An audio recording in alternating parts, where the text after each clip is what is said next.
자, 이번 시간에는 3장 오라클 데이터베이스의 구조에 대해서 알아보도록 하겠습니다.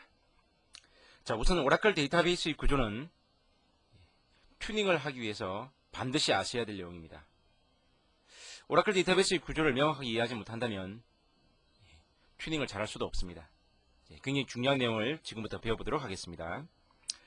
자, 교재 59페이지 오라클 데이터베이스의 구조. 자, 이름은 사실은 좀 이렇게 표현해야 될 것 같아요. 오라클 서버의 구조. 이렇게 표현하는 것이 보다 명확한 표현일 것 같습니다. 자, 오라클 서버는 크게 세 가지 영역으로 구성되어 있습니다. 자, 첫 번째, 프로세스 구조들입니다. 자, 여러분들 지금 그림 보시는 것처럼 오라클에서 프로세스는 세 가지 유형이 있습니다. 사용자 프로세스, 서버 프로세스, 그리고 백그라운드 프로세스. 자, 백그라운드 프로세스 5가지는 이 오라클 서버가 스타트업이 되기 위해서는 반드시 필요한 그러한 프로세스들입니다. 사용자 프로세스와 서버 프로세스는 클라이언트로부터 즉 사용자가 데이터베이스에 접속할 때마다 생성되는 프로세스들이죠. 자, 그래서 이 세 가지 구조를 프로세스 영역이다 라고 표현합니다. 다음은 메모리 영역입니다. 자, 오라클 데이터베이스 서버의 메모리 구조는 SGA 영역이라고 표현하는데요. 서버의 SGA 영역은 세 가지 영역으로 구성되어 있습니다. 데이터 버퍼 캐시, 로그 버퍼, 쉐어드 풀, 자, 그리고 옵션으로 라지 풀이라고 하는 영역이 있죠. 자, 이 중에 데이터 버퍼 캐시와 로그 버퍼, 그리고 쉐어드 풀 세 가지 영역은 필수 메모리 영역이라고 합니다. 즉, 반드시 요구되는 메모리 영역이라고 하죠. 자, 그리고 여기 보시면 인스턴스라고 하는 용어가 나오는데, 인스턴스란 SG 영역과 백그라운드 프로세스 5가지를 합쳐서 인스턴스라고 합니다.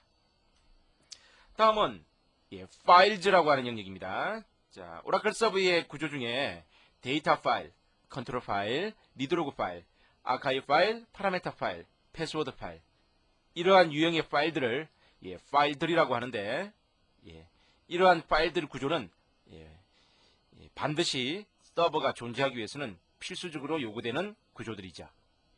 자, 이 파일즈라고 하는 구조는 다른 용어로는 바로 데이터베이스라고 하는 용어로도 사용됩니다. 자, 그래서 우리가 알고 있는 데이터베이스는 논리적 개념에서 표현한 것이고, 이것을 물리적 개념에서 표현하게 되면 파일즈라고 하는 개념으로 표현으로 말씀드릴 수가 있습니다. 자, 그래서 프로세스 구조, 메모리 구조, 그리고 파일들 구조, 이것이 바로 오라클 서버의 3대 구조이기도 합니다. 자, 다음은 교재 64페이지.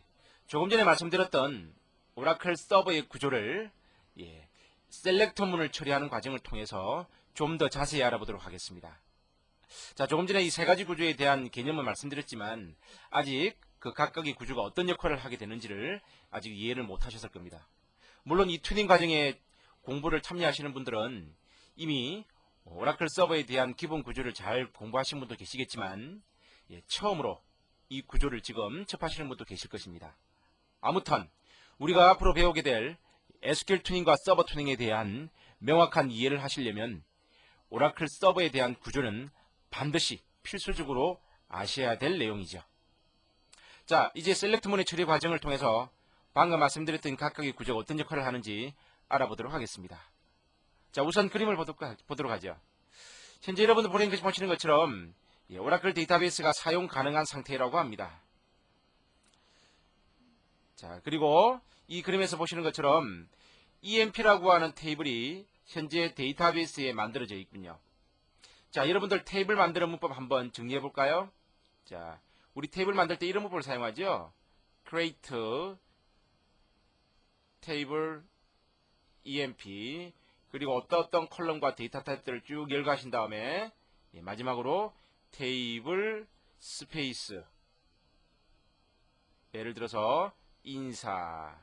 자, 이 말은 내가 만들게 될 논리적 구조인 EMP라고 하는 테이블을 인사라고 하는 테이블 스페이스라는 구조에 저장하겠다 라는 말로 표현할 수가 있습니다. 자, 우리는 지금까지 EMP라고 하는 테이블과 같은 이런 논리적 구조를 만들면서 내가 만드는 이런 논리적 구조들이 오라클 데이터베이스 내에 저장된다, 이렇게 표현하죠. 자, 그렇다면 그림 보시는 것처럼 오라클 데이터베이스 내라는 이 말은 다른 말로 표현하면 바로 그렇습니다. 데이터 파일이라고 하는 구조에 저장된다 라는 말로 같이 표현할 수가 있다는 소리죠. 그래서 조금 전에 앞에서 말씀드린 대로 물리적 개념으로서 우리는 파일즈라고 하는 것을 논리적 개념에서 데이터베이스라는 용어를 사용한다 라고 해석을 해드렸습니다. 자, 그렇다면 우리가 만드는 모든 테이블들은 데이터베이스에 저장된다 또는 어떤 파일에 저장된다 라고 표현해도 무리가 없죠. 자, 그렇다면 이 테이블 스페이스들이 어떻게 또 만들어지는지 문법도 잠깐 볼까요? 나중에 우리가 테이블 스페이스를 만드는 기본 문법에 대한 정리를 해드리겠지만 일반적으로 이러한 문법에 의해서 테이블 스페이스를 만들어지죠. create table space 인사 데이터 파일 인사.dbf 사이즈 100메가 그렇습니다. 우리가 만들었던 이 테이블이라고 하는 구조는 논리적인 인사라는 테이블 스페이스에 생성되게 되어 있고 이 인사라는 테이블 스페이스는 바로 이러한 문법에 의해서 인사.dbf라는 데이터 파일에 의해 만들어지기 때문에 결론적으로 이야기하면 인사.dbf라는 데이터 파일 내에 우리가 만드는 EMP라고 하는 테이블이 만들어진다 라고 해석이 가능하게 되는 것이죠. 자, 현재 데이터베이스가 사용 가능한 상태이군요. 자, 사용자가 데이터베이스에 접속하고 있습니다. SQ 플러스 스컷 타이거라고 하는 계정으로 접속하고 있군요. 자, 한 명의 사용자가 데이터베이스에 접속하게 되면 자, 조금 전에 말씀드렸던 두 개의 프로세스가 활성화됩니다. 바로 이것이 사용자 프로세스와 서버 프로세스라고 하는 구조들이죠. 자, 방금 말씀드린 대로 이 두 개의 프로세스는 반드시 사용자가 데이터베이스에 접속을 요구하게 될 때 생성되는 프로세스들입니다. 자, 먼저 사용자 프로세스는 어떤 역할을 하냐면 현재 어떤 사용자로 어떤 툴을 통해서 언제 데이터베이스에 접속했는지에 대한 접속 정보를 가지고 있는 프로세스를 사용자 프로세스라고 합니다. 자, 다음 서버 프로세스는 사용자가 데이터베이스에 접속한 다음에 어떤 일련의 문장을 수행하게 되면 이 문장이 서버 프로세스를 거쳐 바로 사용자 프로세스를 거쳐 바로 서버 프로세스로 전송이 이루어지죠. 자, 서버 프로세스는 방금 사용자가 실행한 SQL 문장을 리시브를 하게 됩니다. 즉 전송을 받게 되는 것이죠. 전송받은 다음 다음과 같은 세 가지 일을 처리하게 됩니다. 자, 먼저 첫 번째 일입니다. 그렇습니다. 파싱이라는 일을 하게 되죠. 제일 먼저. 자, 파싱이라는 말은 여러분들 생소한 단어가 아닌데요. 여러분들 이 단어 어디서 한번 들어보셨을 거예요. 한번 기억해 보실래요? 대부분 이 SQL 튜닝을 공부하고 계시는 분들은 거의 1년 이상, 최소한 2, 3년 이렇게 오라클 데이터베이스를 통해서 바로 시스템을, 애플리케이션을 경험을 가지고 계실 겁니다. 자, 그렇다면 이 파싱이라는 용어는 그렇습니다. 여러분들 일반적인 프로그래밍 언어에서 아마 많이 들어보셨을 겁니다. 자, 여러분들이 지금까지 사용하셨던 프로그래밍 언어에는 C, 코볼, 포트란 또는 자바 이러한 하이레벨 랭귀지 언어를 많이 사용해 보셨을 것입니다. 그렇습니다. 자, 여러분들 C나 코볼이나 이런 자바 언어 같은 거 개발할 때 어떻게 하셨는지 생각해 보세요. A.C라고 하는 소스 프로그램을 작성한 다음 자, 이곳에 여러분들이 처리하고자 하는 어떤 로직들을 작성을 하고 바로 A.C라고 하는 이 프로그램을 실행하시나요? 아니시죠? 그렇습니다. 컴파일러라고 하는 시스템 소프트웨어에 의해서 방금 여러분들이 실행한 A.C라고 하는 소스 프로그램이 가지고 있는 어떤 문장들에 대한 문법이 맞는지, 그죠? 문법이 맞는지. 자, 문법. 두 번째로는 의미가 맞는지. 즉, 이 A.C라고 하는 소스에서 사용된 어떤 파일이 사용되었다면 이 파일들이 정말 OS상에 존재하는지 이런 것들의 여부를 체크하게 되죠. 그래서 문법도 체크하고 의미도 체크하고 다음으로는 그러한 A.D8라고 하는 예를 들어서 이런 파일들을 만약에 이 프로그램이 사용하고 있다면 이 파일들에 대한 리드라이트가 가능한지 이런 것들에 대한 권한을 검사하는 작업도 하시게 되겠죠. 권한 검사. 자, 이런 일을 하고 난 다음에 컴파일이 완료되고 나면 A.Object라고 하는 이름의 오브젝트 파일을 만들게 될 겁니다. 결국 A.Object 파일은 나중에 A.exe라고 하는 실행 파일로 만들어지고 사용자들은 실행할 때마다 A.C라는 소스 프로그램을 실행을 해서 실행하는 것이 아니고 바로 a.exe라고 하는 실행 파일을 만들어 뒀다가 재사용함으로써 보다 빠르게 사용자의 SQL 문장, 애플리케이션 문장들을 실행하게 되는 것이죠. 바로 이런 언어들을 우리는 보통 컴파일러 언어라고 합니다. 컴파일러. 그래서 컴파일러라고 하는 소프트웨어에 의해서 사용자의 작성된 명령문들의 어떤 여부를 확인하고 실행을 시키는 방식이죠. 그렇습니다. 이런 방식처럼 우리가 실행하는 SQL 플러스라는 툴 내에서 실행하는 SQL 문장들도 구문 분석이라는 일을 하게 됩니다. 즉, 여러분이 작성한 SQL 문장에 select, from, order by와 같은 이런 SQL 문장의 문법이 맞는지도 체크하셔야 되고요. 또한 사용자가 emp라고 하는 테이블을 셀렉트 했는데 이 테이블이 정말 데이터베이스 내에 스카시라는 사용자 밑에 존재하는 테이블인지 아닌지, 또한 order by와 같은 절에 보면 eName과 같은 컬럼을 사용했는데 이 컬럼이 emp라고 하는 테이블에 존재하는 컬럼인지, 이런 것들을 바로 검사하게 되는 것이죠. 자, 이 검사가 끝나고 나면 마지막으로 스카시라는 사용자가 emp라고 하는 테이블에 대한 select 또는 update insert 권한이 있는지, 즉 그러한 작업을 할 수 있는 권한을 가지고 있는지를 체크하게 되죠. 바로 이러한 권한을 체크하고 난 다음에 마지막에 하는 일이 뭐냐면 실행 계획이라고 하는 일도 수립합니다. 실행 계획. 즉, 사용자가 실행한 SQL 문장을 어떤 방법으로 어떻게 실행하는 것이 가장 합리적이고 가장 빠르게 실행할 수 있는 방법인지를 결정하는 것을 실행 계획이라고 합니다. 바로 이러한 일들을 처리하는 단계를 파싱 단계다라고 표현하고, 바로 이러한 일을 서버 프로세스가 하게 되는 것이죠. 여러분들 실행하시는 SQL 문장들을 때에 따라서는 예를 들어서 문법을 잘못 작성한 경우 있습니다. 예를 들어서 T자를 내가 빼먹었다. 셀렉트 문장에 어떤 에러가 나시나요? 그렇습니다. 문법 오류가 났다라는 메시지가 나오죠.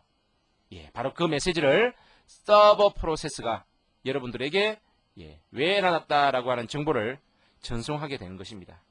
바로 이러한 단계들을 파싱 단계다 라고 표현합니다. 자, 다음은 파싱이 끝나고 나면 하는 일이 하나 있습니다. 뭘 하냐면 그렇습니다.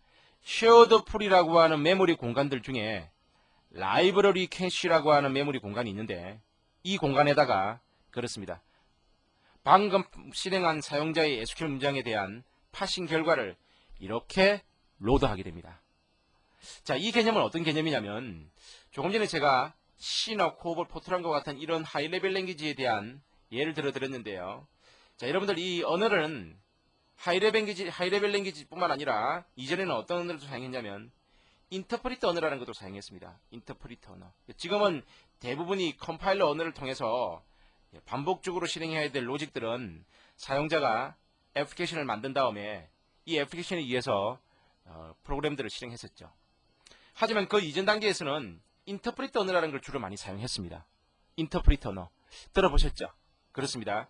이 인터프리터 언어는 가장 대표적인 게 바로 그 베이직과 같은 언어죠. 베이직. 지금은 거의 사용되지 않지만요. 자, 이 베이직이라는 언어는 여러분도 아시다시피 여러분들이 처리하고자 하는 어떤 로직들을 쭉 작성한 다음에 엔터를 치게 되면 시스템이, 즉 베이직 컴파일러가 문장에 대한 문법을 체크합니다. 그런 다음 실행을 시켜주죠. 자, 다음에 재실행하고 싶을 때 어떻게 하셔야 되나요? 똑같이 작성하셨던 문장을 다시 한 번 더 실행하게 되면 또 컴파일하게 됩니다. 즉 파싱을 하게 됩니다. 즉 실행할 때마다 파싱, 즉 문법 체크하시고 의미 체크하시고 권한 체크하고, 또 실행할 때 또 문법 체크하고 의미 체크하고 실행하고, 실행될 때마다 문법을 일일이 체크해서 여부를 따져서 확인이 되고 나면 실행시키는 방식, 보통 이런 방식을 인터프리터 언어라고 하죠. 근데 이 인터프리터 언어는 방금 말씀드린 대로 퍼포먼스가 떨어집니다. 성능이 떨어집니다. 왜냐하면 실행될 때마다 똑같이 문법과 이런 의미를 체크하는 일을 반복적으로 수행하기 때문에 성능이 저하될 수밖에 없죠. 자, 그래서 이 SQL이라는 언어도, 지금 소개하려고 하는 이 오라클 데이터베이스에 소개되는 이 SQL 언어도 여러분들 방금 보신 것처럼 대표적인 인터프리터 언어 중에 하나이죠. 즉 실행될 때마다 문법을 체크해서 맞으면 실행하고 그렇지 않으면 에러를 뿌리는 이러한 방식입니다. 하지만 이러한 방식으로는 데이터베이스로부터 빠르게 데이터를 검색하는데 성능상의 문제가 유발될 수도 있습니다. 그래서 데이터베이스에서는 이러한 SQL 언어가 인터프리터 언어의 특성을 가지고 있기 때문에 성능상의 저하 문제를 해결하기 위해서 그렇습니다. 컴파일러 언어와 같은 역할을 할 수 있는 어떤 기능을 부여하게 되는데, 이것이 바로 shared 풀이라고 하는 메모리 공간에 라이브러리 캐시 영역에다가 파싱된 결과들을, 파싱이 끝나고 나면 그 결과들을 이렇게 로드하게 되는 것입니다. 자, A라고 하는 사용자에 의해서 지금 실행한 이 SQL 문장이 파싱되어서 로드되고 나면 이 결과는 다음에 어떻게 사용되냐면 다음과 같이 사용됩니다. 즉, B라는 사용자가 또다시 데이터베이스에 접속한 다음에 방금 A가 실행한 SQL 문장과 동일한 SQL 문장을 만약에 실행했다면 이 문장과 동일한 문장이 실행한 문장이 다른 사용자에 의해서 실행된 게 있는지 없는지를 바로 비교 분석하기 위해서 이 메모리 영역에 파싱된 결과들을 로드하게 됩니다. 자, 그럼 B라는 사용자가 똑같은 문장을 실행했을 때 shared 풀 영역으로부터 동일한 문장이 만약에 발견되게 되면 그렇습니다. B라고 하는 사용자가 실행한 SQL 문장에 대해서는 방금 말씀드린 대로 파싱이라는 일을 하지 않습니다. 하지 않고 다음 단계의 일을 바로 처리하게 됩니다.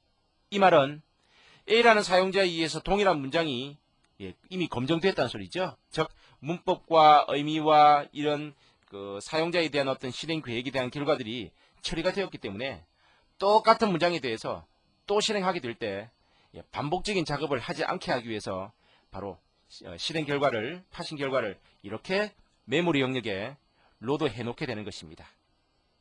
자, 그래서 이 SQL 언어는 인터프리터 언어의 특성도 가지고 있지만 방금 보시는 것처럼 재실행 시에 파싱이라는 일을 하지 않게 하기 위한 기능도 가지고 있습니다. 그래서 컴파일러 언어와 인터프리터 언어의 어떤 복합된 기능을 가지고 있는 이러한 언어가 바로 SQL 언어이다 라고 해석하시면 될 것 같습니다. 자, 파싱이 끝나고 나면 이제 다음으로는 execute라고 하는 일을 하게 됩니다. 자, execute라고 하는 일의 의미는 뭐냐면 말 그대로 실행한다는 의미죠. 실행이란 사용자가 실행한 SQL 문장에 사용된 emp라고 하는 테이블을, 그렇습니다, 데이터 파일로부터 emp 테이블을 읽습니다. 읽어서 서버 프로세스가 데이터 파일에 있는 emp 테이블로부터 정보를 읽어서 데이터 버퍼 캐시 영역으로 이렇게 로드하는 것을 execute라고 합니다. 실행이라고 합니다. 자, 실행이 끝나고 나면 마지막으로 패치라는 일을 합니다. 자, 여러분들 자동 직업기에 가셔서 돈을 다 인출해 보셨죠? 이때 우리 인출이라는 말 쓰죠? 그렇습니다. 데이터 버퍼 캐시 영역에 로드되어 있는 사용자의 테이블 정보를 읽어서 다시 사용자의 화면에 이렇게 출력해주는 행위를 인출이라고 하죠. 쉽게 말하면 자동 직업기로부터 돈을 빼서 사용자의 주머니로 집어넣는 이러한 행위를, 연속적인 행위를 인출이라고 한다, 이런 뜻입니다. 자, 그래서 인출의 결과는 항상 나타납니다. 즉, 사용자의 화면에는 사용자가 실행한 SQL 문장에 대한, 셀렉트 문장에 대한 결과가 이렇게 나타나게 되는 것이죠. 자, 여러분들 한번 생각해 보실래요? 업데이트와 딜리트와 인서트는 어때요? 업데이트 되고 나면 어떤 행들이 업데이트 되었다라고 하는 결과가 이렇게 출력되던가요? 삭제하게 되면 어떤 행들이 삭제되었다라고 출력되던가요? 인서트 마찬가지. 안 되죠? 그렇습니다. 업데이트와 딜리트와 인서트라는 세 가지 문장은요, 문장을 실행하고 난 그 실행 결과들이 사용자의 화면에 이렇게 행들이 출력되지 않습니다. 다만 메시지만 변경되었습니다, 입력되었습니다, 삭제되었습니다 라는 메시지만 나타나는 것이지 실제 변경되는 행들이 나타나는 것은 아니라는 것입니다. 그래서 바로 이러한 것들은 업데이트와 인서트, 딜리트는 패치라는 일을 하지 않습니다. 다음 단계에서 소개하겠지만 업데이트와 인서트, 딜리트는 패치하지 않고요, 파싱과 익스큐트만 하게 되고 셀렉트 문장만이 파싱, 익스큐트, 패치라는 일을 하게 되는 것이죠. 그래서 셀렉트 문장과 일반적인 DML 문장의 차이점이 있다, 이해하시기 바랍니다. 자, 지금까지 셀렉트 문을 처리하는 과정을 통해서 오라클 데이터베이스의 몇 가지 구조에 대해서 알아보았습니다. 데이터 파일이라고 하는 개념, 그리고 테이블 스페이스, 그리고 쉐어드 풀이라고 하는 영역의 라이브러리 캐시 영역, 그 다음에 SGA 영역 안에 보면 데이터 버퍼 캐시 영역, 그리고 사용자 프로세스와 서버 프로세스. 자, 기본 구조에 대해서 알아보았습니다.